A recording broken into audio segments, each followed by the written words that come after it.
Okay, so some dude in the replies says Phil needs to take a lesson in civics. And I almost had a goddamn coronary. I'm like, do you have any idea what the fuck you're talking? And I didn't say anything. I'm not getting into it. I'm not getting into fights on Twitter about it. I'm leaving that alone. But just for reference, okay, just so you guys know, I know a lot about civics, how our government works. I know more than most people. I know enough that in this book, Voices of the Republic, they published they published some stuff that I said. They published they asked me, hey, would you contribute? Now, just to give you some context, people that are in this book, and it's not a partisan thing. This is just straight up about the Constitution. The very first person they quote is John goddamn Adams. John fucking Adams. They have Ruth Bader Ginsburg.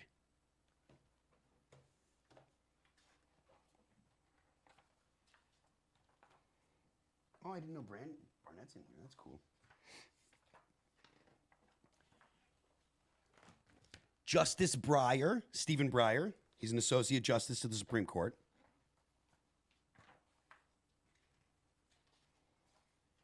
Sandra Day O'Connor, which she might be a little bit old for some of you guys to know.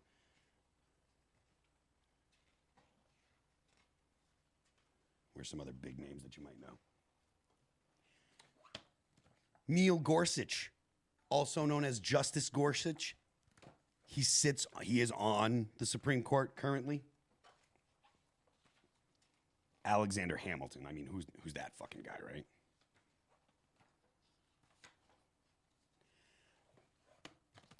The man who wrote the Declaration of Independence, Thomas Jefferson. It's 21 hours. It's 21 hours, guys. And then, fucking me. Voices of our Republic. I'm in here, but I don't fucking know anything about civics because Twitter moron said some shit.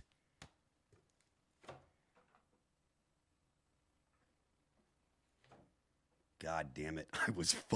I couldn't believe it. I couldn't believe it. And because we're here, we're going to do a little more civics. This is not politics. This is civics. This is how our government works. It doesn't matter which side you're on. This is about our Constitution.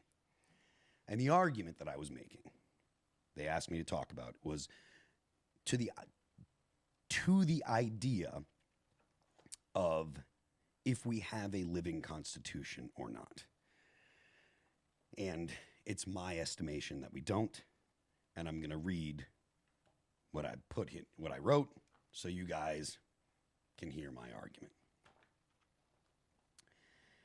It's frequently argued whether or not the Constitution is a living, breathing document, though the very reason the Constitution is written down is precisely because it is not alive.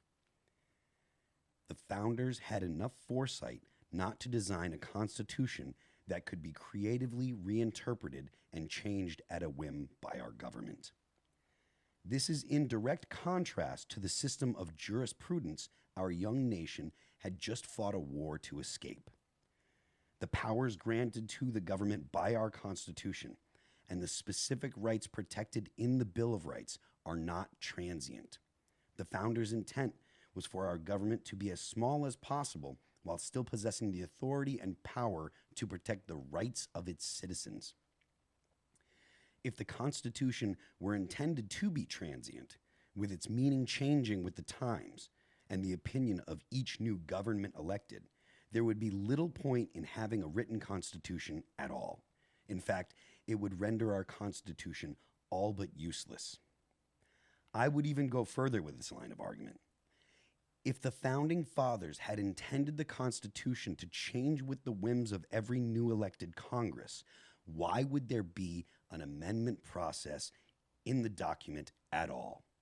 And why would the amendment process be so stringent? The demandingness of the amendment process itself is the strongest argument against a living Constitution one can make, and this is not something that should be viewed negatively.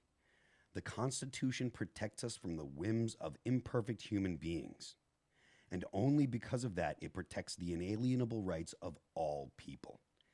This is something we should celebrate and most jealously protect from those who would work to weaken or circumvent the limits enshrined within what is a unique document that empowers the whole of the people. But I don't know shit about fucking civics apparently because I'm a fucking dummy.